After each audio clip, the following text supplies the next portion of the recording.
Kisah Islam di Indonesia adalah kisah yang menarik, kisah yang membentang berabad-abad dan berbicara tentang kepercayaan yang melintasi lautan dan budaya.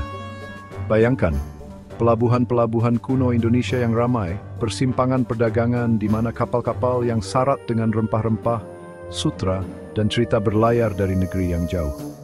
Di antara para pedagang pelaut ini terdapat orang-orang dari Jazirah Arab dan Asia Selatan, pengikut agama baru yang disebut Islam. Para pedagang Muslim awal ini yang tertarik oleh daya pikat kepulauan rempah-rempah, melakukan lebih dari sekadar berdagang barang. Mereka membawa serta keyakinan, nilai-nilai, dan cara hidup mereka. Saat mereka berinteraksi dengan masyarakat setempat, mereka berbagi cerita tentang agama mereka, tentang Tuhan Yang Maha Esa, tentang Nabi Muhammad, dan tentang kehidupan yang dijalani sesuai dengan ajaran Al-Quran. Pesan Islam, dengan penekanannya pada persamaan, keadilan, dan kasih sayang, beresonansi dengan banyak orang Indonesia, terutama mereka yang mencari cara hidup yang lebih spiritual dan adil.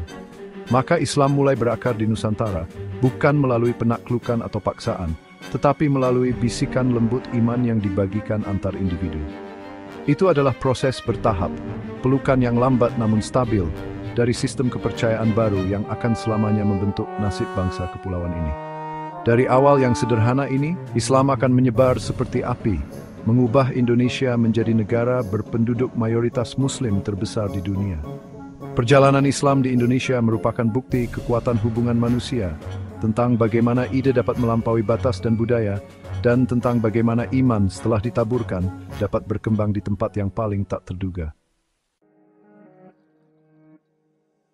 Sementara benih awal Islam ditaburkan oleh para pedagang, agama ini benar-benar mulai berkembang ketika mendapat tempat di kalangan elit penguasa Nusantara. Para penguasa lokal menyadari pengaruh Islam yang semakin besar dan potensinya untuk menyatukan beragam komunitas, mulai memeluk agama tersebut sendiri.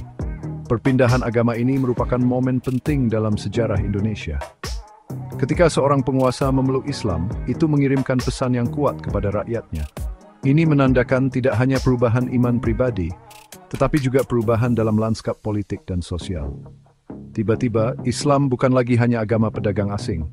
Itu adalah agama raja dan ratu dari mereka yang berada di posisi kekuasaan dan pengaruh. Salah satu perpindahan agama awal yang paling signifikan adalah Sultan Iskandar Muda dari Aceh pada abad ke-17. Seorang penguasa yang kuat dan ambisius, pelukan Iskandar Muda terhadap Islam mengubah Aceh menjadi pusat pembelajaran dan perdagangan Islam yang terkemuka. Pengaruhnya mencapai jauh melampaui pantai Sumatera. Dukungan Sultan terhadap para cendekiawan dan lembaga Islam memperkuat reputasi Aceh sebagai mercusuar pengetahuan Islam dan kekuatan yang tangguh di kawasan ini. Perpindahan agama para penguasa seperti Iskandar Muda memiliki efek riak di seluruh Nusantara.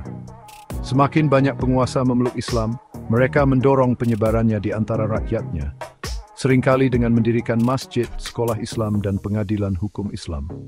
Pendekatan perpindahan agama dari atas ke bawah ini dikombinasikan dengan upaya berkelanjutan dari para pedagang dan cendekiawan, memastikan bahwa akar Islam di Indonesia tumbuh lebih dalam dan lebih kuat dengan setiap generasi yang berlalu.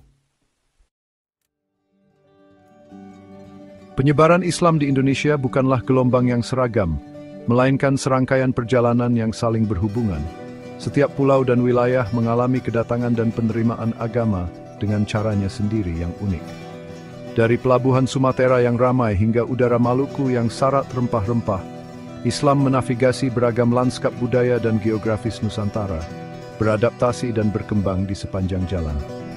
Di beberapa daerah, Islam menyebar dengan cepat melalui perdagangan dan niaga, terutama di wilayah pesisir tempat para pedagang Muslim telah membangun pijakan yang kuat.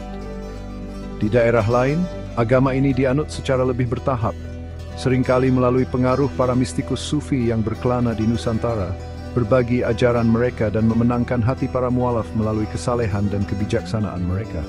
Sifat sinkretis budaya Indonesia berarti bahwa Islam seringkali berbau dengan kepercayaan dan praktik yang ada, menghasilkan ekspresi agama yang unik dan dinamis yang bervariasi dari satu daerah ke daerah lain. Misalnya di Jawa, pusat budaya Indonesia, Islam bertemu dengan tradisi Hindu-Buddha yang mapan. Alih-alih berusaha untuk menghapus kepercayaan yang ada ini, Islam di Jawa seringkali berbau dengan mereka, menghasilkan bentuk Islam yang unik, yang menggabungkan unsur-unsur mistisisme dan kosmologi Jawa.